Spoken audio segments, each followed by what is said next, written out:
Hey everybody, I'm Kate Conroy, And I'm Vanessa Vitello. and this is Other People's Business, which is the podcast from the New Jersey Business and Industry Association, the largest statewide business association in the country. We release a new episode every other Wednesday, so be on the lookout. Awesome. Just a housekeeping matter, too, before we get started. This podcast is available just about anywhere you can get a podcast. That's like iTunes, Google Play, Amazon's TuneIn. We even throw these things up on YouTube if you'd rather watch than listen. But no matter how you check the show out, give it some love. Give it that like, give it that comment, give it that 5-star review on iTunes. It helps all of those respective algorithms out there systematically controlling our lives. Put this show in front of more viewers, which is never a bad thing. So with all that out of the way, and you know what? You're going to have to correct me if I get this wrong because there's a lot of names here. But our awesome guest today from Davison, Eastman, Munoz, and Paone is Jim Paone. Jim, say hi, let the audience hear your voice, and correct me if I was wrong. You are not wrong, Vinny. Thank you for having me on. Well, I appreciate it very much. Hi, everybody. Thank you. Fantastic. All right, so today's icebreaker is what are you currently binging? And I will go first so that we can start us off. A few episodes ago, Vinny and I were talking trash about Lois and Clark. That horrible, well, Hi, Matt. We weren't talking trash about Lois and Clark. I think we were talking trash about Lois Lane as a character. That's And when right, we say right. we mean you, because I would never talk trash about Lois Lane as a character. Okay. The reason that we were talking trash is because in Lois and Clark, you asserted that Terry Hatcher played Lois as a lunatic. Yeah. And so we decided to go back and rewatch. And so I've been rewatching with you Lois and Clark, the New Adventures of Superman, and it has been adorable. I'm so grateful that we have done this. She is not a lunatic all the time. She certainly is a lunatic sometimes, but we're still in season 1. They do kind of like a hard reboot, not a reboot per se, but a lot of things get switched up in season 2. And Lois becomes a lot more of a basket case. I would say the further along in the series we go, the more of a basket case Lois becomes. Jim, did you ever watch this? This was in the 90s. Dean Cain played I confess Superman. that I did not. I'm not gonna say like you totally missed out. I mean, it's one of my all-time favorite shows, but it's one of my all-time favorite shows because I watched it as a child, like as it was coming out. Right. I'm surprised Kate's enjoying it as much as it is, but we're watching it together, and a lot of that commentary really does make it a lot more enjoyable. Yes, texting back and forth, complaining about characters and mocking costumes and things like that. It's pretty fun. Yeah. Jim, how about you? So it's not real recent, but the last thing I binged was the second season of Yellow Jackets. So what's Yellow Jackets about? I don't know that one. Yep. Yellow Jackets is a series that it's about a high school girls soccer team that's their plane crashes on their way to a national tournament, and it crashes in the middle of looks like the northeast or northwest is very wooded, very snowy in the winter, and it's about not only how they survived, it flashes back from the time of the crash to the present day with overlays of something was out there in the forest with them. Whoa. That affected them and made them behave in a certain way, and they carried that supposedly both psychologically and spiritually forward into the present. So you see them dealing both with the crash site and the aftermath of that, and how it affects their present day lives once they start to get back together and reunite after going their separate ways. Think Lord of the Flies with a plane crash. Well, wait. Well, first of all, Lord of the Flies with a plane crash with some is this like a supernatural kind of element that's causing them to act differently? You're working on it. Because you're describing Lost to me, and now I'm all in. They hint at it. But and I'm trying not to give too many spoilers. Okay. They hint at it, but through season 2, you're not really sure. Okay. So I'm anxiously waiting season 3. Okay, so this is still going on. Yeah. I believe so. I think there's plans to make season 3. And what network is this on? Showtime. Yeah. Okay. Yeah, I don't get the Showtime, but sometimes you can find stuff on like iTunes and Vudu and stuff to buy. So I mean, it's got that Lost is the like there will never be another Lost. So as far as I'm concerned, it is like my favorite show ever. It will never get toppled. So it sounds just like it. I'm in. You know. It reminds Excellent. me of The Wilds. Did you guys watch The Wilds on Amazon? No, but are you giving me another Lost like recommendation? It's the same premise. A plane full of girls were heading to camp. Their plane crash lands on an island, and you find out pretty quickly that all of their parents have contracted with a company to get rid of them for the summer, and everything that they experience on the island is manufactured, including some really horrendous things. And actually, one thing isn't manufactured, but their parents are just not messing with them, but trying to teach them a lesson. They're kind of out of control girls. And yeah, I swear to God, it was interesting. So when you were talking at first and you're saying like the parents manufactured certain problems for them, I'm imagining like some monster like coming out of the trees and being like, I will eat you, unless you can tell me how to spell the word stupendous. Kaylee, go. You know? That would be amazing.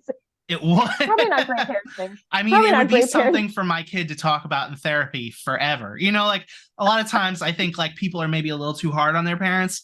This would be something that would be just objectively, of course, it was my fault. You know, like, by all means, feel free to complain about me 100%. To your therapist forever. Seriously. All right, what are you binging, Ben? Well, in addition to Lois and Clark with you, I've been doing Modern Family.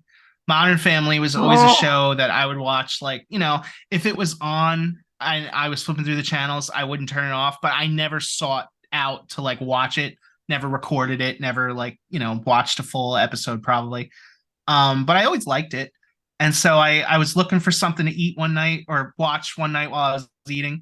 And I threw on Modern Family, and I've just been going through it ever since. So I'm on like season 3 now.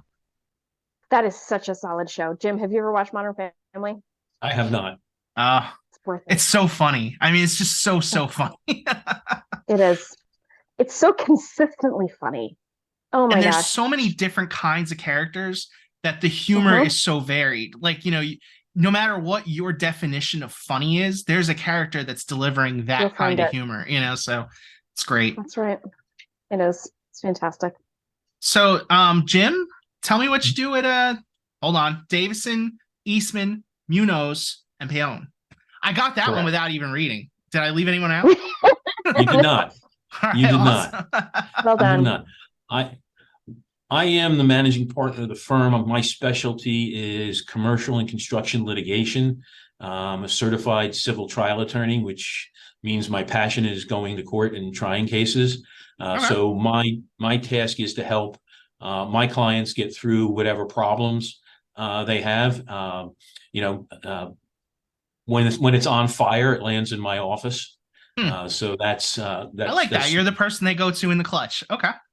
Yeah, because you know when they've been sued or when they've been threatened to be sued, that's where we come in.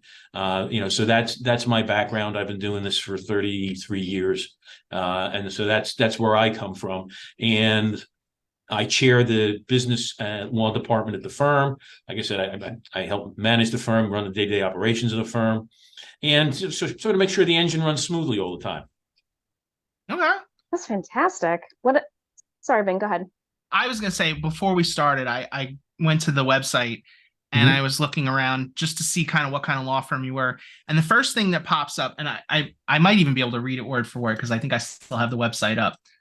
So it says, we are a full service law firm providing coordinative, creative, and responsive legal services for, and the thing went away. Here we go. I'm going to pull back, for over 35 years. So when I first read that and I saw the word creative, I was trying to think of like, what is creative law? And the first thing that I came up with was Better Call Saul, you know, like kind of creatively coming up with ways to solve the problems. I'm sure that's not what you mean, skirting around the law and whatnot, but I was curious what you meant. Well, so you try to solve your client's needs proactively, okay? And by thinking outside the box. So you want to have alternative solutions. You want to explore different things. So, you know, my partner Matt, some months ago, gave a lecture about a fractional ownership of commercial real estate through cryptocurrency. And, that's not a topic I know very much about, but that's an example of being creative.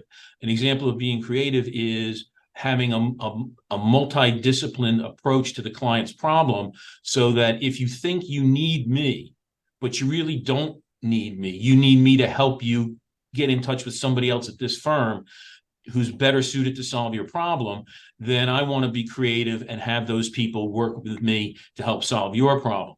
So when you're talking about thinking forward, there's been a lot of talk about AI and chat GBT in terms of revolutionizing the industry, but it will revolutionize the industry, but it's still a tool.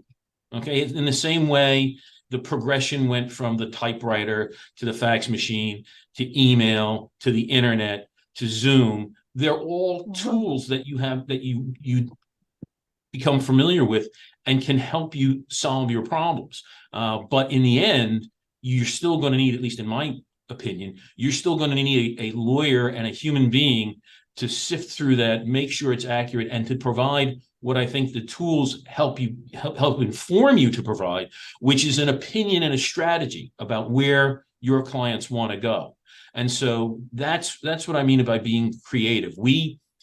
It's more about listening than doing, because you can only do once you're informed by listening.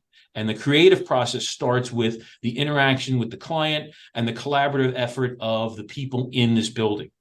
So there's a wealth of, there are centuries of combined legal experience in this building. And so it is the understanding that only by collaborating can you truly explore all the options that a client needs to help solve their problem. And that's of course to scale. You don't need a howitzer, to kill a mosquito.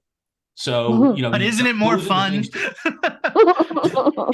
It can be, but those are the things too, that you match your resources to the task at hand, so that the client is getting value for what they're paying for, plus getting the solutions and legal representation they need. So that's my take on what it means to be creative, because we're always thinking about people, property, and progress, and the progress is both external and internal.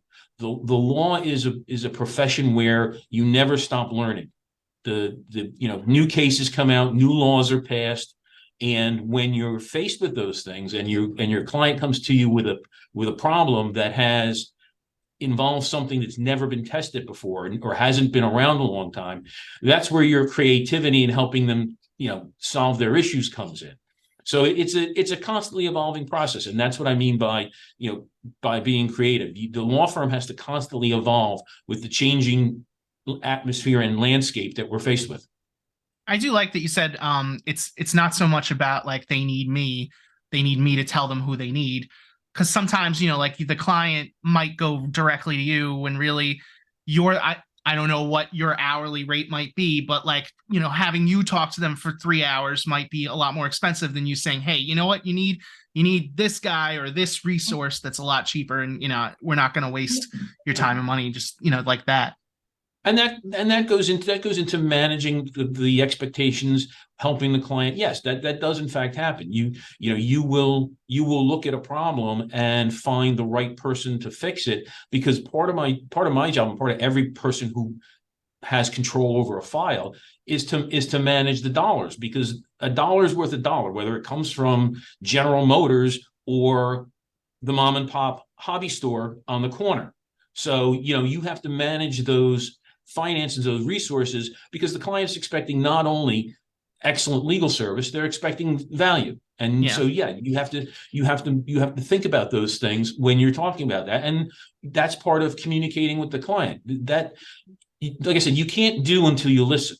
And so when I'm listening and I hear that there is a problem that may not necessarily need a particular person, but needs somebody who can do the job for a particular fee, we help manage that, because it's all about It's all about the client, their expectations, and managing those, making sure that they get what they need and that they walk away happy.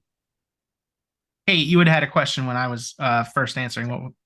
I lost it, but I wrote down people, property, and progress. I love that.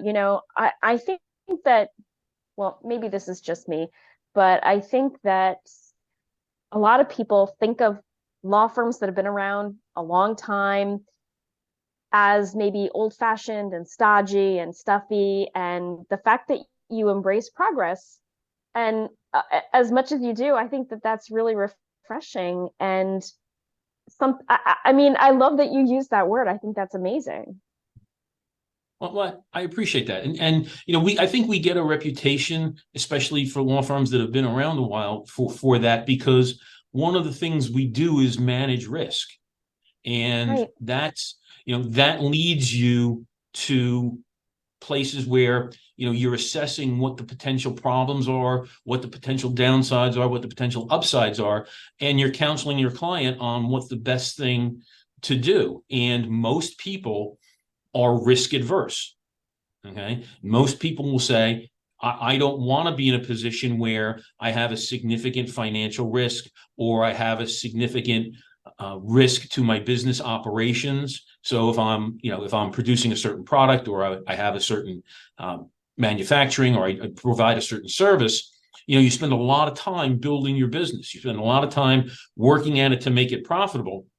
And so when you're going to take a course of action, a lot of people don't necessarily want to take risks. Now, some do, but that's the informed part of being the client. We tell you what your options are. We make recommendations, but the clients the ultimate decision is made by the client. And so in order for them to make the best decision possible, they have to be informed. They have to know all the options. They have to know the risks, the benefits, and you have to tell them, okay, if you decide to do this, here's what the potential problems may be. And then once they have all that information and make that decision, they go forward. But I understand where you're coming from in terms of some of the old, like an older firm has been around a while. You think of you think of John Houseman from the Paper Chase, a guy with white hair sitting in a walnut library with books all around him. But that's where Yeah. the progress part comes in.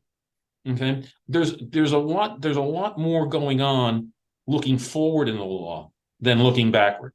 Okay, we look to precedent and previous cases to give us guides, but we're looking to what goes on in the future. And so both internally, in terms of how we handle technology and the systems we put in place, and outwardly facing to the client, we have to be progressing. Because the world is moving forward, our clients want to move forward, and we can't help them move forward without doing that ourselves. So to give you an example, long before 2020 hit, we spent an awful lot of money making sure that all of our lawyers could virtually access the system.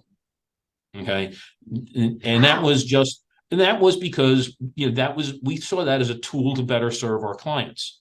Okay, so that if you have a family and you don't want to be in the office on Saturday and Sunday, but you have a chunk of time, early in the morning or later at night to do a little bit of work, you can pop on, do a little bit. So when March of 2020 hit, and in an instant we were shut down, we didn't have any lag time. That's awesome. We were able to go into that, and then as it evolved, other technologies came in, but the lawyers in the firm were able to access the data that they needed and a time when they needed it, when they couldn't get in their cars and come to the office and get a paper file. And paper files are going the way of the dodo anyway. But yeah, but that was that's just an example of somebody in the law firm, because I'm not the technology person in the law firm. Somebody in the law firm saying, "Hey, this might be a thing we want to explore. We should really think about putting this in," and we did. And so, like I said, when we all were getting executive order after executive order, subsequently shutting things down more and more and more, we could talk to one another, we could communicate with our clients, we could access their information and continue to solve their problems. So impressive. Well before 2020, you were like, yeah, pandemic, take your best shot, whatever. Talk about looking ahead, right? Yeah, we didn't envision a pandemic. We just, the people who made that suggestion here, came up with it as a way, hey, this is a way we can be better. Mm-hmm. That's fantastic. It's so impressive. Then I think I cut you off. No, I didn't. But I think I can actually pull this off. So, Jim, you mentioned the foresight of, getting everybody virtual during COVID. What other kinds of resources or what kind of things set your law firm apart in terms of how the lawyers can approach things? Right. I think one of the things that sets us apart is we're not a boutique firm. We're not a single practice firm. We're not a firm that has people that are related to one another in the firm. We're a group of highly, in my opinion, highly talented professionals that want to practice law together at the highest possible level. And so that leads to, in my opinion, collaborate, a willingness to collaborate with one another, a willingness to invest in each other, a willingness to have the firm invest in the lawyers in terms of, making sure they're getting not just continuing legal education, but the right continuing legal education, that they're taking courses in their particular disciplines, that they're writing in their particular disciplines, that they're doing something to distinguish themselves in their practice area, with the goal of providing excellent legal service with excellent client service to make it an overall positive experience for the people that come to us, because we highly value our reputation and we highly value relationships. I mean, yes, I will take a client, and that might be a one-off. Every lawyer will. Okay. But what we're truly interested in is building a relationship with the client, so that the client thinks of us as a resource for them, whether or not we do what they need from us. So, my goal is to have everybody that I touch come away saying, you know what, if I have a problem, I can call Jim and he'll either fix my problem or he will give me somebody he trusts that can fix my problem for me. And so I want to be looked on, the firm wants to be looked on as having that kind of relationship with its clients, that you view us as a trusted advisor, whether or not it's inside of what we do or not, that you count on us to help steer you the right way, no matter where you need to go. Yeah, it's amazing. I mean, you were talking earlier about AI and like staying on top of the latest things. It's totally changing the world. I mean, I can't go online anymore without seeing another case or something where people are like, this is how AI is affecting copyright, and this is how AI is affecting workforce. Just to give you an example, I'm not even here right now. This is an AI that Vinny programmed while he's playing video games. I just fed it a few jokes and I said, cut to Kate every chance you get. What a liar. You're so funny. That's what you think. I shouldn't call you a liar with a lawyer in the room, huh? Not good. All right. What are some of your other practice areas? We talked about what you do, but what does everybody else at the firm do? So I describe the firm as a firm that provides business services and high-end personal services. So, a short way of explaining is if you have a business issue and you do not need a securities and exchange lawyer, that you're not looking to put a stock on a public exchange, we can handle it. So whether it's formations, dissolutions, acquisitions, mergers, sales, litigation, we do management side, employment, so investigations, handbooks, litigation, training and seminars for employers and their employees. We have a municipal department. We represent several towns and some zoning boards and planning boards. We have a land title department, which is headed by my partner, Ed Eastman, which is not what you would think of when you think of real estate. You think of real estate, you think of residential and commercial closings. Ed's land title practice is waterfront development, title problems, boundary line disputes, boundary line errors, encroachments, things that affect the title to real property. We have a very robust trust and estates department with subspecialties in both special needs and elder care. We have, I think, 3 LLMs in tax. So we have a tax practice. We also have, like I said, a land use practice, various zoning and planning boards. So those kind of things are what we, what is in the mix with respect to our practice. We have 2 people who do alternative dispute resolution. They either mediate or arbitrate. For other people, we provide the decision resolution services for those people through that, either mediation or arbitration. So it's a robust practice that I enjoy very much. I work with a lot of very smart people, and I learn from them every day. So you jogged my memory. Last week I attended an LGBTQ plus conference, and there are all kinds of different panels, but one of them was on law enforcement, and they talked about law firms who are getting into the space where they're helping people who are trans change their names. And one of the attorneys talked about how if your parents are doing their estate planning and you are in their will under your old name, the challenge that might create. And I was wondering if your firm, since you talked about progress, I'm all like thinking about all these new issues now. Has your firm experienced any of that? Are you dealing with any of that in the estate planning world? So that would be my partners, Anne Marie Mazu and Chris Olzak. But I will tell you, and this is an area I don't practice, so I know enough just to be dangerous. But I will tell you, it's a discipline that requires precision. Okay, right. Because not only do you have to deal with the documents, okay, but you have to deal with institutions.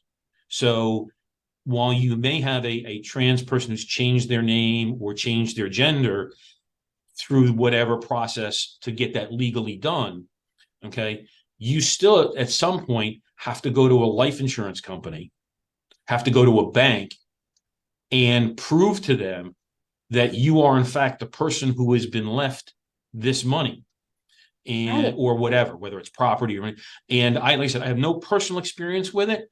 I just know that at times I've heard stories from the trust and estate people that the institutions can be difficult to deal with. So my answer to your question would be, if you were thinking about doing that, then one of the things I think your estate lawyer should talk to you about is, okay, if you have a brokerage account here and you have a significant amount of money here, you should contact those institutions and say to them, hey, I have a person who may be trans or may be transitioning or may want to change their gender or change their name. What do I need to do to make sure that you will take this piece of paper, okay, that I'm painstakingly creating in order to protect my family and my loved ones and, maximize their inheritance, minimize their tax liability. What do I need to give you so that you will honor this? And I think that's a great question to ask, and I'm going to go ask her that. When we're done here, I'm going to walk down the hallway and say, hey, Murray, I got this question from the New Jersey Business and Industry people about estate planning. We should really think about this. I'm surprised this is a new issue. Well, I'm sure Anne Marie has. Well, no, because I'm thinking. Oh, go ahead. Yeah, like I said, I'm sure they've given some thought to this. Yeah. It's just not something that comes up in the conversations that I have with them because I don't practice in that discipline. Yeah. So getting down into the nitty-gritty of those particular granular decisions for each individual client is not something that I would. But like I said, you've certainly piqued my interest in it, and I'm going to walk down there and find out about it. I was just thinking, I'm surprised it's a new issue in the sense that, like, we've always had people changing their names for a variety of reasons, like let's say even just marriage. But I'm curious if, and I don't know how the wills are stated, but if let's say like a will is stated like my daughter Kate Conroy, like if that makes it more of an issue, right. Like more like harder, let's say, I don't know. As opposed to my son. Right. Yeah. And you may you may start seeing people change the language because, Right. because like I said, I know enough just to be Bless you. dangerous. There are different tax treatments for different classes of beneficiaries. So, sons and daughters, children, I should say, children are treated different than cousins and nieces and nephews. Right. So at some point, if you're doing the planning, you have to make sure that if the person is in fact a child, that they fit into that designation so they can make sure that the tax planning works. But I will tell you this. I had a client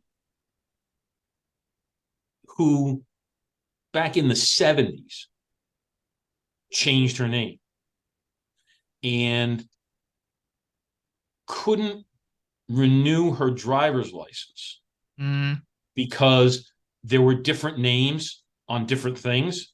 So the name on her birth certificate, because now you have to bring, different things for identity. So the name on her birth certificate was different than the name on her driver's license. And so we had to go back into, this was done back in the 70s, and thankfully the county kept good enough records, but we had to go back and actually get the old court order because she had long ago lost it. The old court order to have her take down to the motor vehicle department so that they could see that she was in fact the same person. So the issue presents itself. It's just, so like I said, when you're dealing sometimes with institutions, you can get these little variations that make life difficult. Definitely. I believe it. Wow. So much to think about. All right, we're going to take a break, and when we come back, we're going to play a game. Cool. Excellent. And welcome back. It is now time for our lightning round, which today is brought to us by USource. Jim, are you ready? I am. What is your favorite pizza topping? Sausage. Excellent choice. Really good choice. I forgot to mention that we will judge you on your answers. You know what's funny? Approve of that. Okay, so every single time we've done this, if somebody says like pepperoni or sausage, we're all on board. And when people get like more creative, we tend to get judgy. So I want to say the last episode of this show, Jackie Larea was on, and she said anchovies. Yeah. And we gave it the but I am a man of my word, and I said I would try it, and I did. I went out and got an anchovy pizza, as crazy and as insane as that is. I actually got a half anchovy pizza because you really do have to give yourself some kind of a backdoor in case like you take one bite and go no. But it was actually pretty good. I'm gonna say it's not exactly for me. I'm not gonna say I loved it, but I understand why people like it. It's sort of like it tastes like the ocean in a way that I would say is not terrible. Because when I think about taking a mouthful of the ocean, but it worked. I'm going to say it worked. I like them, just not on pizza. What would you put an anchovy on? What would you put them on? My mother used to serve them with roasted peppers. Okay. You can put them in. You could put them in Caesar salad. I keep hearing that. Yeah. Caesar salad. I'm a big fan of linguine with garlic and oil, and you can if you crush them up and swirl them into the oil while it's cooking, it gives it a different taste. All right, give me some options here. Got a cooking lesson. That was really good. Thank you, Jim. I feel like we just tapped into one of Jim's passions, and we didn't even realize it. Yeah, we didn't know it was coming. Look at that. Yes. Okay, thank you. My pleasure. What is the most daring thing you've ever done? The scariest thing I've ever done. Well, she said most daring, right? Most daring. Yeah. I think it's most daring. But I mean, those two words are similar enough. The most daring thing I ever did was on a challenge from my best friend. Oh, here it comes. When I was 10. I rode a bicycle down 3 flights of stone stairs. Nice. Did you break anything? Did you make it? I did not. So it was just a complete success. Like you didn't fall off or anything? No, I didn't. No blood. I didn't. Wow. No blood. Amazing. Wow. Well done. That's super impressive. Yeah. Wow. I myself might be able to make it down 1 stair. My brother, who was 2.5 years younger, lost a tooth. Thankfully, it's the baby teeth at that point, right? Hopefully. Yeah. Yeah. Yeah. Did you get in trouble for setting a No, bad because it example? worked out. No harm, no foul. Oh, but the brother. Except for his brother. Did my brother? He wasn't in trouble. It was just sort of a disappointment with the lapse in judgment. Sure. Yeah. Boy, it's parents really know how to twist that knife with them. I'm just disappointed, you know? Yeah. Ugh, It's Lordy. the biggest arsenal you have at this point. Mhm. I know, right? Okay, farthest from New Jersey you've ever been. Farthest from New Jersey I have ever been. I want to get my geography right. I'm waiting for somebody to respond. I've never left the state of New Jersey. Yeah, right. Someday. Someday. Sicily. Sicily, excellent. Nice. Very nice. What'd you do? Was it a vacation? Was it for work? Yes, we had gone to Italy a number of times, and so that was I think that was the second trip we made. Very So cool. that was back in the late 70s. Would you Oh, recommend man, it? fun to go back.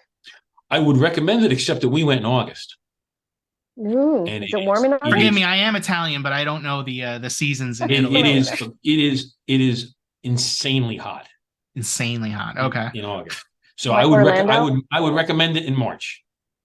I Beautiful can't place remember to what month I went. When I went to Italy, it was freezing. You know, so and I didn't pack for Oh. freezing, to be honest with you. So yeah. It's a Go ahead. All right. Are you a morning person or a night owl? morning. Nice. I wish I could be a Yeah, morning you and person. I It's are just compatible. It's hard. My middle son is autistic, and one of his routines for the last 23 years is he is up between 5 and 5:30 every morning. Oh my goodness, that's early. Mm-hmm. Wow. And so are you up with him? I've gotten used to it, mm, Nice. but I've always been a morning person. So okay. Yeah. Yep. All right, last question. How many cats is too many cats? one.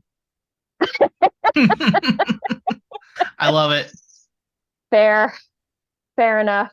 All right, you're on Vinny's side with that one, I guess. It's fine. That was the lightning round, which sorry. No, go ahead. Go ahead. All right, that was the lightning round, which today was brought to us by USource. Thank you to USource, and thank you, Jim, for indulging us. We appreciate that. My pleasure. Jim, I was actually thinking about this earlier in the show. I've never been sued in my life, and I've thankfully never, and thankfully for that, and thankfully I've never been in a position where I've needed to sue somebody. But it sounds like the kind of thing that doesn't come up often in most people's lives. I can imagine it being the sort of situation where you're like, what do I do? So any advice for somebody on where to start? Sure. If you have been sued, the number one paramount thing you must never do is ignore it. A lot of people get a summons and a complaint in the mail and they throw it in the garbage. And then 6 months later, they wonder how somebody got a judgment against them. It's because you didn't respond.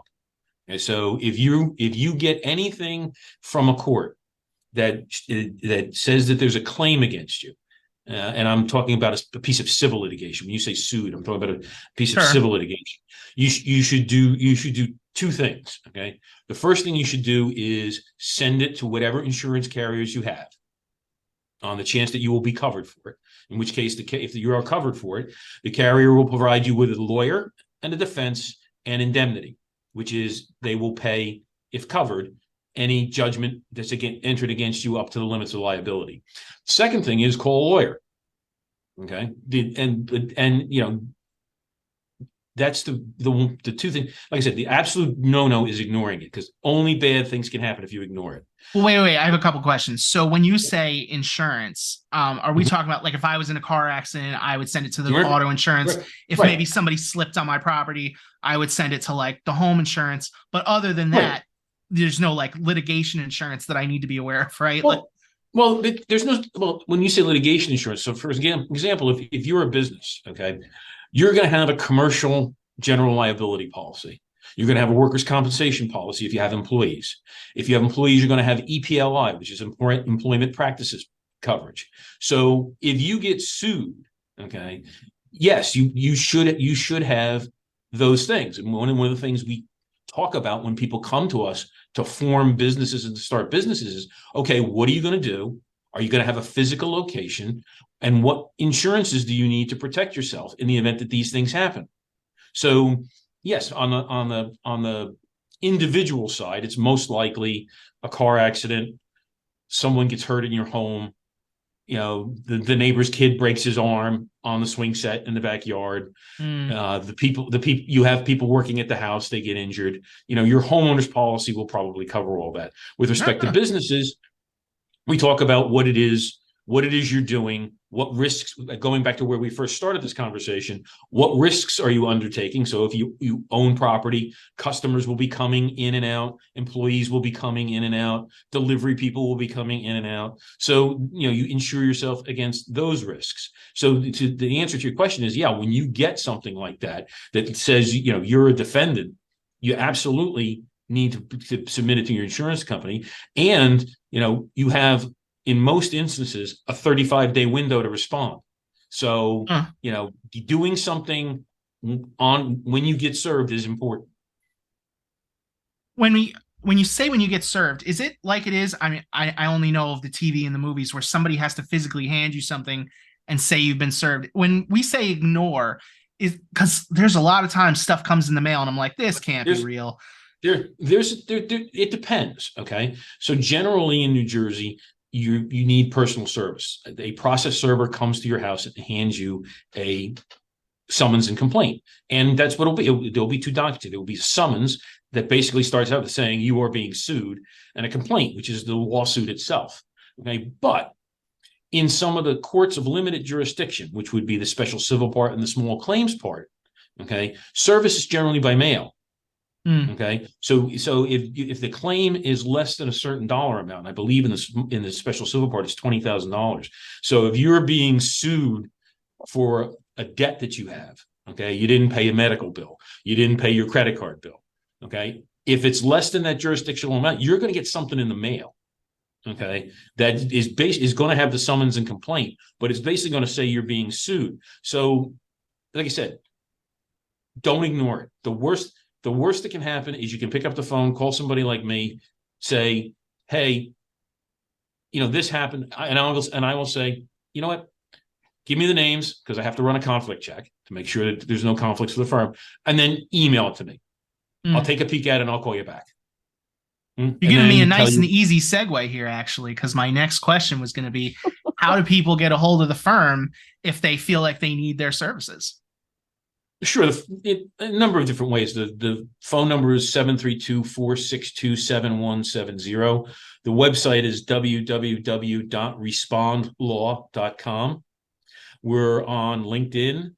We have some YouTube videos up on YouTube. We have our own YouTube channel. We are on Twitter, and we are on Facebook. So you can get a hold of us, or you can do it the old-fashioned way and just Google us.